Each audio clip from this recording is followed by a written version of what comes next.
करना है कुछ और। लेक्चर नंबर 2, ये टॉपिक है एक्सरसाइज 4.1 के। तो देखिए यहाँ सबसे पहले एक डेफिनेशन आ रही है मैट्रिसेस की।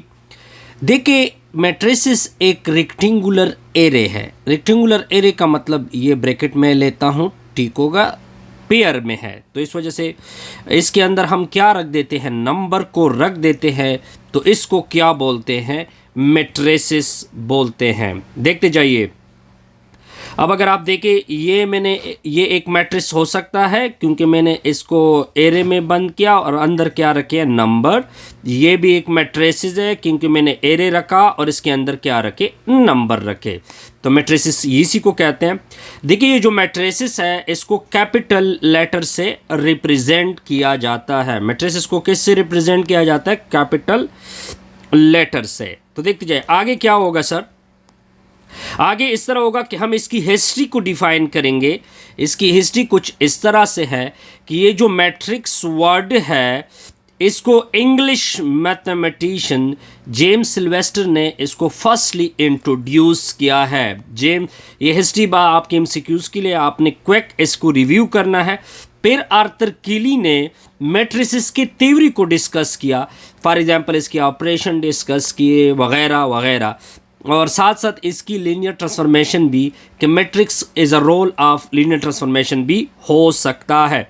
फिर अगर आप इसके यूनिट का नाम देखें, इस यूनिट का नाम है मैट्रिसेस और डिटर्मिनेंट। तो जो डिटर्मिनेंट का कंसेप्ट है वो सबसे पहले दो चाइनीज़ मैथमेटिशियन, एक चाइनीज़ था और एक जापानीज़ था, लेकिन सबसे ज़्यादा काम किसने किया है, सिकिकोवा ने, और एक जर्मन मैथमेटिशियन लिबनीज़ ने इसके ऊपर काम किया हुआ है। ठीक हो गया जी। आगे देखे। फिर अगर आप देखें जब मैट्रिसेस होते हैं तो उसको एक सिस्टम ऑफ इक्वेशन की सूरत में हम लिख सकते हैं, यानी सॉरी सिस्टम ऑफ इक्वेशन अगर आप देखें तो उसको आप किस में लिख सकते हैं, लीनियर इक्वेशन है, उसको आप सिस्टम बना सकते हैं। फिर सिस्टम के सॉल्व के लिए जिस बंदे ने काम किया हुआ है उसका नाम था क्रैमर। उसका नाम क्या था जी, क्रैमर। अब देखिए अगर आप मैट्रिसेस को देखें, मैट्रिसेस में दो चीज़ें आती हैं, एक होता है कॉलम ऑफ अ मैट्रिक्स, दूसरा होता है रो ऑफ अ मैट्रिक्स। जो वर्टिकल लाइन होते हैं, वर्टिकल लाइन में जो नंबर होंगे वो क्या कहलाएंगे, कॉलम ऑफ अ मैट्रिक्स कहलाएंगे। फॉर एग्जाम्पल अब देखिए ये देखिए ये जो वर्टिकल लाइन में नंबर आ गए तो ये क्या कहलाएंगे, कॉलम। तो इसका मतलब है कि यहाँ पे कॉलम की तादाद कितनी हो गई, 3। जो रो ऑफ अ मैट्रिक्स है वो हॉरिजॉन्टल लाइन में जो नंबर आएंगे वो क्या कहलाएंगे, रो ऑफ अ मैट्रिक्स कहलाएंगे। देखिए हॉरिजॉन्टल लाइन 1 2 3 4, तो यहाँ पे रो की तादाद कितनी बनी, 4 बनी, और हमने इसी प्रॉब्लम में यही डिस्कस करना था। फिर इसकी नोटेशन के ऊपर आते हैं। जो रो होता है उसको स्मॉल m से डिनोट करते हैं, जो कॉलम होता है उसको स्मॉल n से डिनोट करते हैं। ठीक हो गया। आगे क्या होगा, आगे बात आती है एलिमेंट्स की। किसकी बात आती है, एलिमेंट्स की। ये जो मैट्रिक्स के अंदर रो और कॉलम में जो रखा होता है उसको एलिमेंट ऑफ अ मैट्रिक्स कहते हैं। फॉर एग्जांपल अगर मैं ले लूँ a = 1 2 3 4, तो 1 2 3 4 क्या है, इसके एलिमेंट कहलाएंगे। फिर बात आती है जर्नल मैट्रिक्स की। देखिए ये जर्नल मैट्रिक्स है, इसको किस तरह बोलेंगे, A11 अप टू A1n। देखिए यानी first row first column, first row second column, first row nth column. Similar अगर सेकंड के ऊपर फर्स्ट रो को रिप्रेजेंट करता है, सेकंड कॉलम को, second row first column, second row second column up to second row nth column up to so on. इसको बोलते हैं जर्नल मैट्रिक्स। क्या बोलते हैं जी, जर्नल मैट्रिक्स। अब ऑर्डर किसे कहते हैं, ऑर्डर का सिंपल डिफिनीशन है कि रो को काउंट करो, फिर दरमियान में बाई रखो, फिर साथ में कॉलम लिख दो। फॉर एग्जाम्पल a = 1 2 3 4, अगर मैं इसका ऑर्डर लिखना चाहता हूं तो इसमें 2 रो आ गए, बाई रख दो, कितने कॉलम आ गए, 2। ठीक हो गया। अब बेशुमार मैट्रिक्स की क्या कर सकते हैं, इस तरह ऑर्डर को फाइंड कर सकते हैं। इसके बात हो रही है रियल मैट्रिक्स, वो मैट्रिक्स जिसके सारी एंट्री रियल नंबर हो, यानी उसके सारे एलिमेंट क्या हो, रियल हो, ऐसे मैट्रिक्स को रियल मैट्रिक्स। ये देखिए ये आपके पास एक रियल मैट्रिक्स है, क्योंकि देख 2 -1 3 -4 5 4 7 ये सारे के सारे क्या है, रियल नंबर है। तो ये मैट्रिक्स क्या कहलाएगा, रियल मैट्रिक्स कहलाएगा। अब आते हैं टाइप्स ऑफ मैट्रिक्स की। टाइप्स ऑफ मैट्रिक्स में सबसे पहले रो मैट्रिक्स है। वो मैट्रिक्स जिसमें रो की तादाद एक हो उसको रो मैट्रिक्स कहते हैं। कॉलम की तरफ आपने बिल्कुल तवज्जो नहीं देनी। देखिए ये देखिए इसमें रो की तादाद कितनी हो गई, 1 हो गई, तो ये कौन सा मैट्रिक्स होगा, रो मैट्रिक्स। अब बात आती है कॉलम मैट्रिक्स की। वो मैट्रिक्स जिसमें कॉलम की तादाद एक हो। अब देखिए अगर आप इसको देखिए, इसमें कॉलम की तादाद यानी n की वैल्यू 1 आ गई, n मतलब कॉलम की तादाद 1 आ गई, तो इसको मैट्रिक्स को क्या बोलते हैं, रो कॉलम मैट्रिक्स बोलते हैं। रेक्टेंगुलर मैट्रिक्स, वो मैट्रिक्स रेक्टेंगुलर मैट्रिक्स कहलाएगा अगर रो और कॉलम की तादाद इक्वल ना हो। फॉर एग्जांपल यहाँ रो की तादाद दो हो गई, कॉलम की तादाद 3 हो गई। 2 कभी 3 के साथ इक्वल नहीं हो सकता, इसका मतलब है कि रो कॉलम के साथ इक्वल नहीं है। अब देखिए इस मैट्रिक्स को रो की तादाद 4 हो गई, कॉलम की तादाद 1 2 3 हो गई, तो 4 3 के साथ इक्वल नहीं हो सकता। तो ये कौन सा मैट्रिक्स होगा, रेक्टेंगुलर मैट्रिक्स। अब बात आती है जी स्क्वायर मैट्रिक्स की।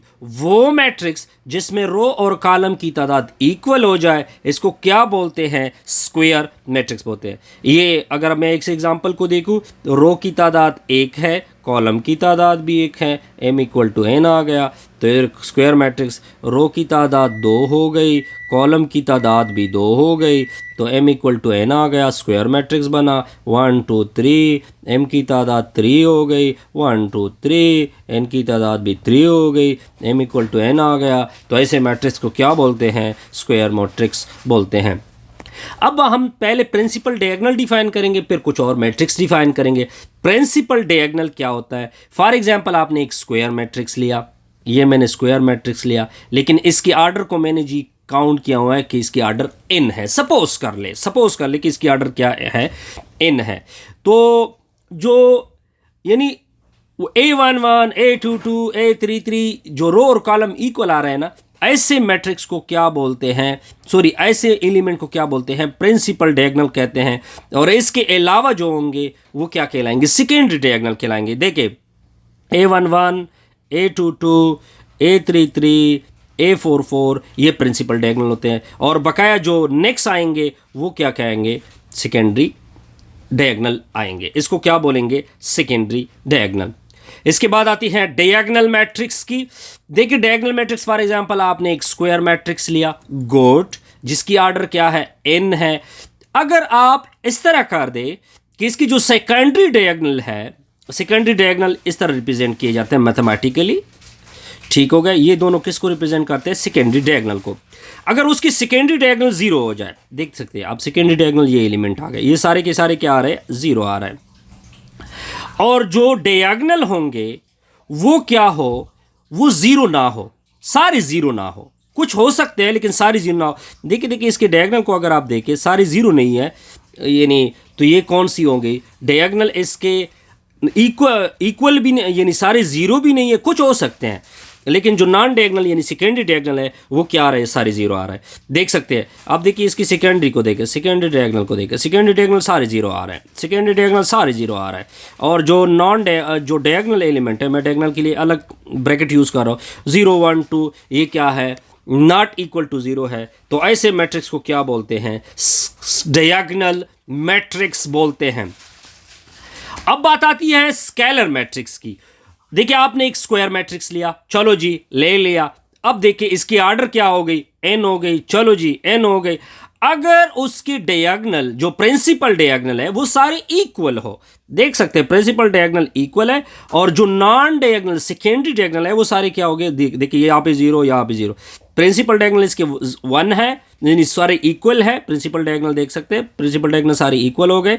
और इसके नॉन डायगोनल देख सकते हैं, यानी सेकेंडरी डायगोनल सारे क्या है, 0 है। तो ये स्केलर मैट्रिक्स की बेस्ट एग्जाम्पल है।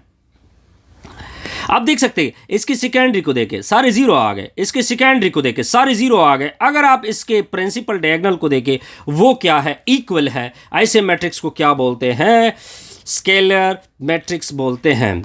अब देखते जाइए, अब आपने एक स्क्वायर मैट्रिक्स लिया, शर्त स्क्वायर मैट्रिक्स की जरूरी है।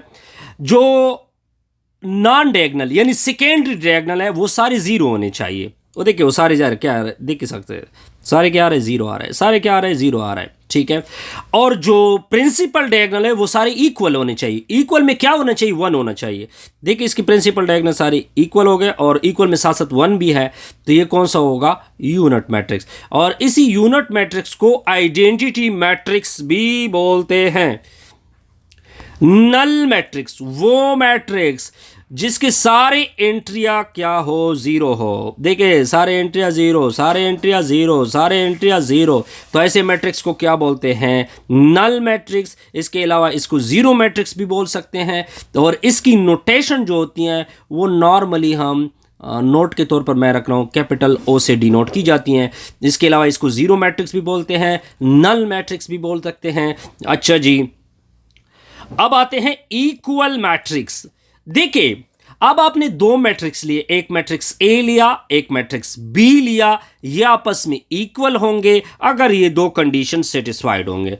क्या फर्स्ट कंडीशन क्या है कि करस्पॉन्डेंस एलिमेंट ऑफ ए को इक्वल होना चाहिए करस्पॉन्डेंस एलिमेंट ऑफ बी के साथ, यानी सारे सामने वाले एलिमेंट ए के सारे सामने एलिमेंट बी के साथ इक्वल होने चाहिए, पहली कंडीशन। दोनों का ऑर्डर भी सेम होना चाहिए, यानी रो और कॉलम दोनों की क्या होने चाहिए, सेम होनी चाहिए। तो ऐसे मैट्रिक्स को क्या बोलते हैं, इक्वल मैट्रिक्स। अच्छा जी, हमने एक मैट्रिक्स ए लिया, अब आप इसका ट्रांसपोज लेना चाहते हैं तो आप ए के ऊपर टी लिख दोगे। इस टी का मतलब क्या है कि आप ट्रांसपोज ले रहे हैं। ट्रांसपोज का मतलब क्या होगा कि आप रो को कॉलम बना ले, अगर आप ये डिफिनीशन यूज कर रहे हो। अगर आप एक और डिफिनीशन भी यूज कर सकते हो कि कॉलम से क्या बना ले, रो बना ले। ऐसे मैट्रिक्स को क्या बोलते हैं, ट्रांसपोज ऑफ अ मैट्रिक्स बोलते हैं।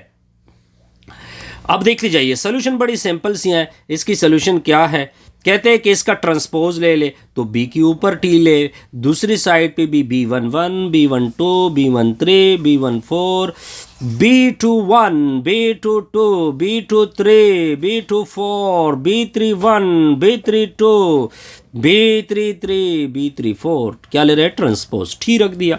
तो ट्रांसपोज का मतलब ये बना, ये कॉलम है इसको सीधा कर दो, B11, B12, B13, B14, ये कॉलम है जी, इसको रो बना लो, सॉरी ये रो है इसको कॉलम बना लो। ऊपर डिफिनीशन आपको यही कहता है, B24, इसको रो है इसको कॉलम बना लो, B31, B32, B33, B34।